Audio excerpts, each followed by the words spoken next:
Аға, тұр, не жатсың мынау? В чем дела?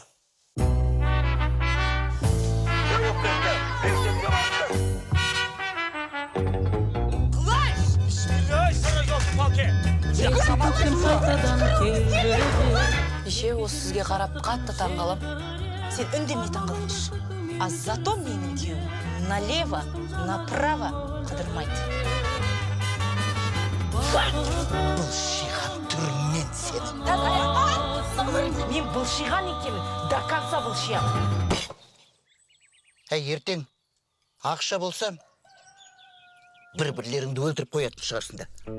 Сасыбай аға, мына жер керек көп тұр бізге. Сатылса, сатып алсам деп едім. Жас бизнесмендерге көрді, ұнатты, аламыз деді. Алсаңдар 1 миллион теңге тұрады дедім ғой. Қанша? Миллион. Ойбай. Болды. Жерді өз атыңа аударып ал. Не в смысле жерді өз атыма аударып ал? Ё-май, осының түн бір ортасын айту керек па? Ана 3 келініңіз бар ғой.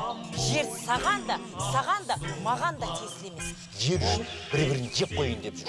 Екеуміз осылай майысып жүрген кезде ана Айсара ертең жерді аударып алады да, сосын Турцияда демалып жатады. Өздерің шешіңіздерші.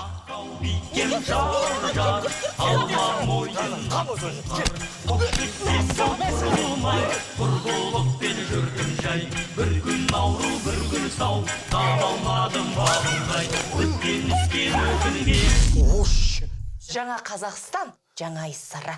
Енді бәрін өзгертем. Айсара, көтіңді қысша.